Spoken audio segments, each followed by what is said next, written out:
Satu, dua, go.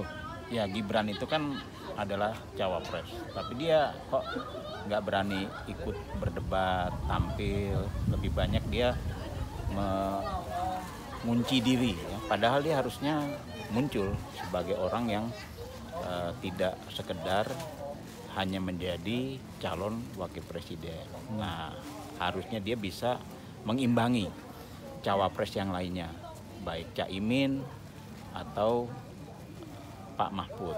Nah, kalau dia ada di level wapres, ya dia tidak bisa ada di level wali kota lagi. Jadi makanya sekarang ada semacam sebutan jangan digibrankan gitu kan. Jadi seolah-olah dia agak direndahkan dengan adanya sapaan itu. Jadi dia harus berani muncul menjadi dirinya sendiri dan harus percaya dong bahwa dia punya ide yang cemerlang, apalagi dia mewakili anak muda. Masa anak muda takut muncul di debat capres dan debat cawapres ya khususnya, karena dia kan levelnya adalah levelnya Pak Mahfud dan Caimin. Itu aja. Soal Pilpres secara keseluruhan gimana? Pilpres secara keseluruhan yang dikhawatirkan adalah bukan dukungan pendukung-pendukung baik kandidat nomor 1, nomor 2, atau nomor 3, tapi yang dikhawatirkan adalah kecurangan. Yang sekarang ini mungkin khawatirnya bukan karena orang tidak memilih ya, tapi suaranya bisa hilang gitu ya, atau suaranya diambil oleh pasangan yang sebetulnya tidak mendapatkan dukungan. Ya, dukungannya tidak sebanyak perolehan suaranya. Kalau kita lihat kan Tidak sesuai kenyataan ya? ya dari kampanye-kampanye yang udah dilakukan kan siapa yang didukung oleh rakyat itu kelihatan gitu ya. Bukan hasil survei ya. Ini kita bicara tentang siapa yang datang ke acara-acara capres dan cawapres itu. Dan kelihatan itu pasangan mana yang memang mendapatkan dukungan rakyat dan pasangan yang sekedar unggul di survei. Oke, kalau pandangan Anda soal menteri tidak mundur, wali kota tidak mundur, apakah itu mencederai hukum Indonesia yang sudah berlaku?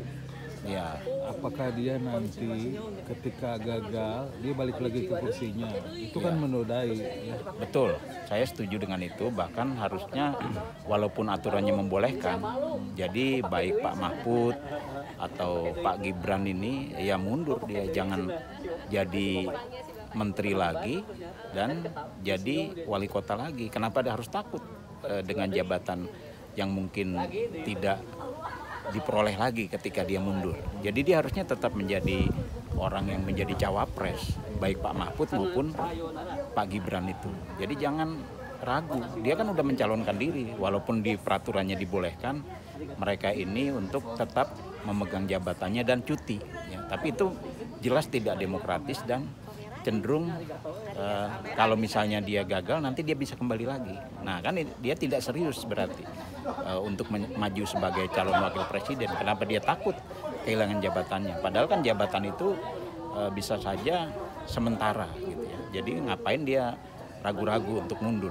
Ya walaupun peraturannya boleh, ya mereka harus mundur. Baik Pak Mahfud maupun Pak Gibran. Oke, soal intervensi bahwa karena kekuasaan mempunyai monarki atau dinasti itu gimana? Ya, Closing statement deh.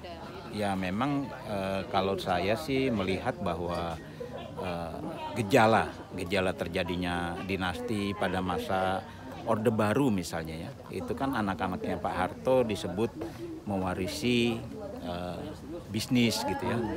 Nah, dengan cara lain, itu kan mungkin adalah dinasti juga gitu ya. Tapi kan kalau sekarang ini bukan lagi seperti di masa Pak Harto, tapi di masa yang harusnya lebih demokratis. Harusnya tidak lagi politik dinasti. Nah, politik dinasti itu kan masa lalu. Kita harus ke politik demokrasi, ya. Karena kita kan sudah percaya dengan demokrasi. Kenapa kita harus melestarikan dinasti? Ya, dinasti itu tidak demokratis.